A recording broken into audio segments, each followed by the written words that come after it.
ಕಳ್ಳ ಇಲ್ಲ. ಯಾರು ಕಳ್ಳ ಇಲ್ಲ. ಇನ್ಶೂರೆನ್ಸ್ ಇಲ್ಲದೆ ಗಾಡಿ ಓಡಿಸಿದ ಶಾಲೆ ಮಗು ಸತ್ತ ಕಳ್ಳ ಯಾರಾಯ್ತು? ಅಹಂಕಾರ ದರ್ಪಗಳನ್ನು ಬಿಡದೆ ನಾವು ಮಾಡಿಕೊಂಡು ಹೋದ್ರೆ ಒಂದಲ್ಲ ಒಂದು ದಿವಸ ಅವನ ಗುಂಡೆಗೆ ಬರ್ತಾ ಇದ್ದೇವೆ. ನಮ್ಮಲ್ಲಿ ಹಳ್ಳಿಯಲ್ಲಿ ಭಾಷೆ ಇರ್ತದೆ, ಕೆಟ್ಟ ಲೀಡರ್ಗಳು ಒಂದು ಹಂತ ಆಗುವಾಗ ಬಿಡಬೇಕು, ಹಿರಿಯರಿಗೆ ಕೊಡಬೇಕು. ಯಾರೋ ಒಬ್ರು ಮನೆಯಲ್ಲೇ ಕೂತು ಅವನಿಗೆ ಅಂತೇಳಿ ಆಯ್ಕೆ ಮಾಡುವಂತ ಈ ಸಂಪ್ರದಾಯವನ್ನು ಮೊದಲು ನಿಲ್ಲಿಸಬೇಕು. ಆಗ ಮಾತ್ರ ದಕ್ಷಿಣ ಕನ್ನಡಕ್ಕೆ ನ್ಯಾಯ. ಪುತ್ತೂರಿನಲ್ಲಿ ಪುತ್ತಿಲ ಪರಿವಾರದ ಧರಣಿಯೊಂದರಲ್ಲಿ ಪುತ್ತಿಲ ಪರಿವಾರದ ಜೊತೆ ಗುರುತಿಸಿಕೊಂಡಿರುವ ಅಪಾಣಾಜೆಯ ನಾರಾಯಣ ಪ್ರಕಾಶ್ ಎಂಬುವವರು ಕೆಲವು ಹೇಳಿಕೆಗಳನ್ನ ನೀಡಿದ್ದು ಪ್ರಾಮಾಣಿಕ ನಾಯಕನನ್ನ ಕಳ್ಳ ಎಂದಿದ್ದರು. ಆದರೆ ಇನ್ಶೂರೆನ್ಸ್ ಇಲ್ಲದೆ ಗಾಡಿ ಓಡಿಸಿದ ಕಳ್ಳ ಯಾರು?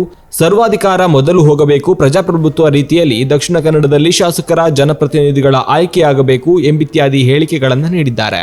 ನಮ್ಮ ಹಿರಿಯರು ಬಹುಶಃ ಪಕ್ಷ ಅಥವಾ ಸಂಘ ಎಲ್ಲವನ್ನು ಕಟ್ಟಿ ಬೆಳೆಸಿದಂತಹ 70-80 ವರ್ಷ ಆದರೂ ಸಹ ಬುದ್ಧಿ ಉಂಟೋ ಇಲ್ಲೋ ಅಂತ ನನಗೆ ಗೊತ್ತಿಲ್ಲ. ಬುದ್ಧಿ ಇದ್ದರೂ ಕೂಡ ಬಹುಶಃ ಒಬ್ಬ ಪ್ರಾಮಾಣಿಕ ಒಬ್ಬ ಲೀಡರನ್ನು ಮಾನಹಾನಿ ಮಾಡೋದು ಇದಕ್ಕಿಂತ ಮುಂದೆ 3 ವರ್ಷ ಹಿಂದೆ MLA ಇಲೆಕ್ಷನ್ನ ಟೈಮಲ್ಲಿ ಮಾಡಿದ ನನಗೆ ಇನ್ನೂ ನೋವಾಗೋದು. ನನಗೆ ನರೆಮುಗರ ಇಲ್ಲಿ ಕಾರಲ್ಲಿ ಹೋಗುವಾಗ ನೋವಾಗ್ತಾ ಇದೆ.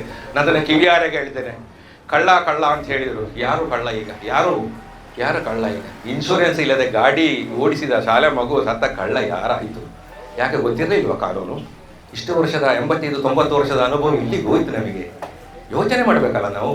ಹೌದು, ಎಲ್ಲರೂ ಮಾಡಿದ್ದಾರೆ. ನನ್ನ ತಂದೆ ಒಳ್ಳೇದು ಮಾಡಿದ್ದಾರೆ, ಸಾಯುವ ಕಾಲಕ್ಕೆ ನಿನ್ನನ್ನೇ ಕೊಲ್ತೇನೆ ಅಂತ ಹೇಳಿದ್ರೆ ಆಗ್ತದೆ. ನನ್ನ ತಾಯಿಯನ್ನು ಕೊಲ್ತೇನೆ, ಮಕ್ಕಳನ್ನು ಕೊಲ್ತೇನೆ ಅಂದರೆ ನಾವು ಒಪ್ತೇವಾ? ಹಾಗೆ ಒಬ್ಬರು ಲೀಡರ್ಗಳು ಒಂದು ಹಂತ ಆಗುವಾಗ ಬಿಡಬೇಕು, ಹಿರಿಯರಿಗೆ ಕೊಡಬೇಕು. ನಾನೇ ಸಾಯುವವರೆಗೆ ಮತ್ತು ನನ್ನ ಜಾತಿಯಲ್ಲಿ ವಿಶೇಷವಾಗಿ ನಾನು ಹವ್ಯಕ ಬ್ರಾಹ್ಮಣ, ನನಗೆ ನಾಚಿಕೆ. ನಮ್ಮ ಜಾತಿಯಲ್ಲಿ ಹೋಗಿದ್ದು ಸಾಯುವವರೆಗೆ ನಮ್ಮಲ್ಲಿ ಆಗ ಲಂಗೋಟಿ ಕಟ್ತಿದ್ರು. ಈ ಬೀಗದಾಗ ಉಂಟಲ್ಲ, ಇದನ್ನು ಲಂಗೋಟಿ ತುದಿಗೆ ಕಟ್ಟಿಕೊಳ್ಳೋದು. ಯಾಕೆ ಯಾರು ಅಲ್ಲಿ ಕೈ ಯಾಕೆ ಯಾರು ತೆಗಿಲಿಕ್ಕಿಲ್ಲ, ಇಟ್ಟರಲ್ಲೋ ಕತ್ಕೊಂಡು ಹೋಗಿ ಎಲ್ಲಿ ಅದನ್ನು ಸ್ನಾನ ಮಾಡುವಾಗ ಇದನ್ನು ತೆಗೆದು ಬೀಗ ದುಡ್ಡು ತೆಗೆದ್ರೆ ಆಗ ಅಷ್ಟು ಸಹ ಒಂದು ಮೊದಲಿನ ಹಿರಿಯರಿಗೆ ಆ ಒಂದು ದುಡ್ಡಿನ ಕದ್ದು ಹೋಗೋ ಭಯ ಅಲ್ಲ, ನನ್ನ ಆಡಳಿತ ಹೋಗ್ತದೆ ಅಂತ ಹೇಳೋ ಒಂದೇ ಭಯ.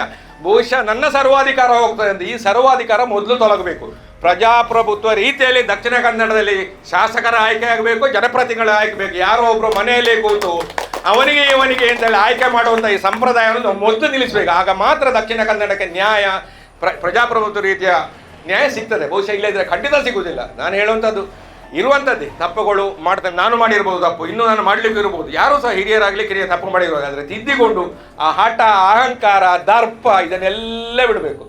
ಅಹಂಕಾರ ದರ್ಪಗಳನ್ನು ಬಿಡದೆ ನಾವು ಮಾಡಿಕೊಂಡು ಹೋದರೆ ಒಂದಲ್ಲ ಒಂದು ದಿವಸ ಅವನ ಗುಂಡೆಗೆ ಬರ್ತದೆ ಅಂತೇಳಿ ನಮ್ಮಲ್ಲಿ ಹಳ್ಳಿಯಲ್ಲಿ ಭಾಷೆ ಇರ್ತದೆ. ಗುತ್ತಿಗೆದಾರರ ಜೊತೆಗೆ ಮರುದಿವಸ ಆ ಕಾಮಗಾರಿಯನ್ನ ಆರಂಭ ಮಾಡ್ತೇವೆ ಅನ್ನತಕ್ಕಂತ ಹೇಳಿಕೆಯನ್ನ ಸಾರ್ವಜನಿಕ ವಲಯದಲ್ಲಿ ಕೊಟ್ಟು ಮತ್ತೆ ಈ ಭಾಗದ ಜನರನ್ನ ಮಂಗ ಮಾಡತಕ್ಕಂತ ಪ್ರಯತ್ನದಲ್ಲಿ ಯಶಸ್ವಿಯಾಗಿರುವಂತದ್ದು ಮತ್ತು ಯಾರದ ಒತ್ತಡದಿಂದ ಈ ಕೆಲಸ ಕಾರ್ಯವನ್ನ ನಿರ್ವಹಿಸದೆ ಸಾರ್ವಜನಿಕರ ಎದುರಿನಲ್ಲಿ ಮತ್ತೆ ಒಬ್ಬ ಅಧಿಕಾರಿ ಹೇಗಿರಬೇಕು ಅನ್ನತಕ್ಕಂತ ಗೊಂದಲದ ನಡುವೆ ಇರತಕ್ಕಂತಹ ಸಂದರ್ಭದಲ್ಲಿ ಈ ಕಾಮಗಾರಿಯನ್ನ ತಕ್ಷಣ ಆರಂಭ ಮಾಡಬೇಕು ಮತ್ತು ಹೇಳಿರತಕ್ಕಂತ ಹೇಳಿಕೆಯ ವಿರುದ್ಧ ನಡೆದುಕೊಂಡಿರತಕ್ಕಂತ ಈ PDO ಅವರು ಸಾರ್ವಜನಿಕವಾಗಿ ಕ್ಷಮೆಯನ್ನ ಯಾಚನೆ ಮಾಡಬೇಕು ಅನ್ನುವಂತ ಯೋಚನೆ ಅಡಿಯಲ್ಲಿ ಇವತ್ತು